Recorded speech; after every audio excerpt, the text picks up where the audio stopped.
Hey, day 43, Life According to YoBo. Living the best life. One more day. Woo, come on, put your hands up in the air. Tell the Lord, thank you. Not only for another day, not only for another day of life, but woo, we are celebrating the best life. Woo! Okay, sisters, I'll come back to you later. We're going to get into this day 43 message. And by the way, if you're following me online, I got my numbers mixed up. Now remember, I do everything. I'm a sound man. I'm a script man. I'm the cameraman. I'm everything. So I recorded 2 day 40 messages. I didn't realize it until about 3 days later. So I have them listed as day 40. Day 40B will actually be day 41 in the book. And what's day 41 online is day 42 in the book. So this is the day 43 message. If you're reading them on Facebook or if you're following them on YouTube and you notice that a day 42 is not there, well, it really is there. I just told you what happened. Okay, let's get into this message. Learn the value of failure.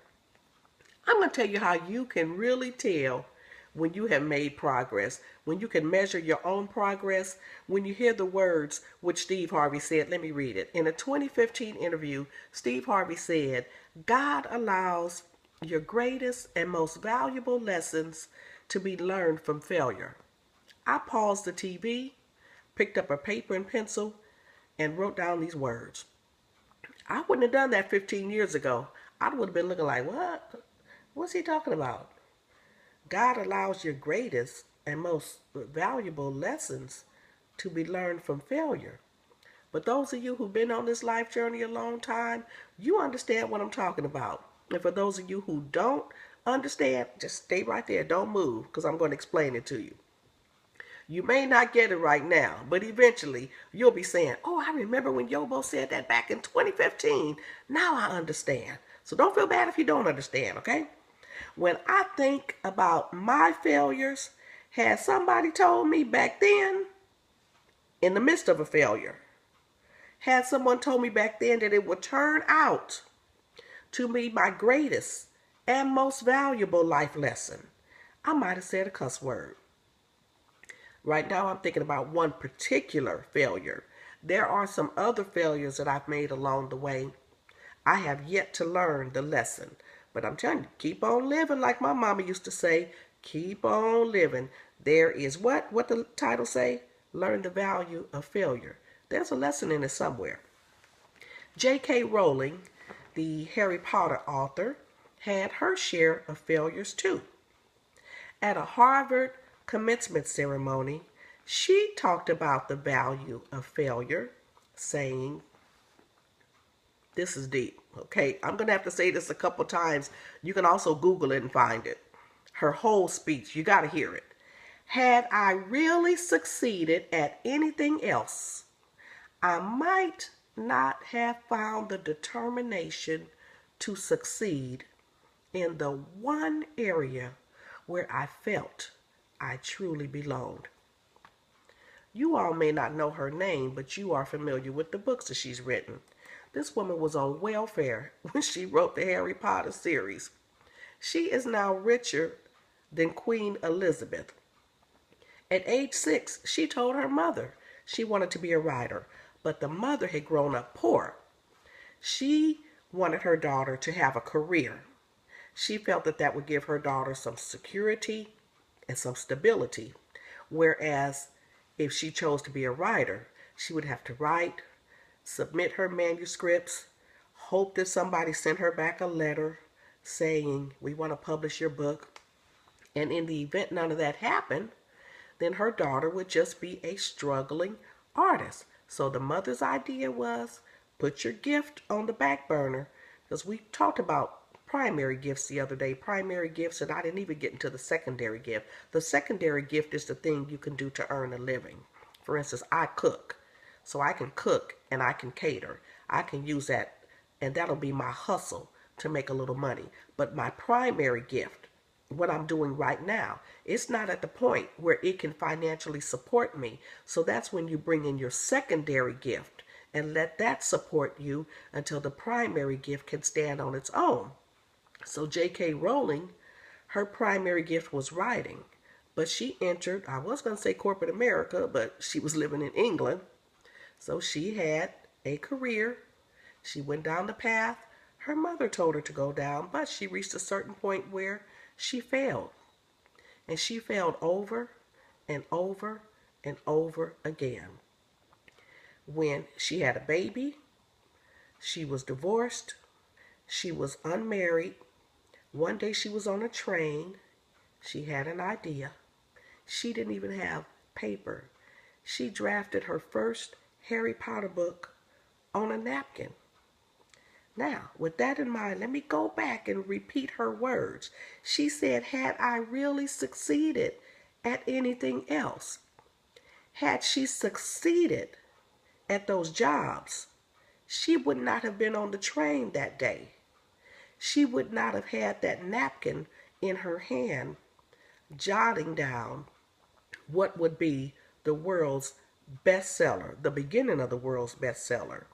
And she said, had she succeeded, she might not have found the determination to succeed in the one area where she felt she belonged. How did she find the determination to succeed there?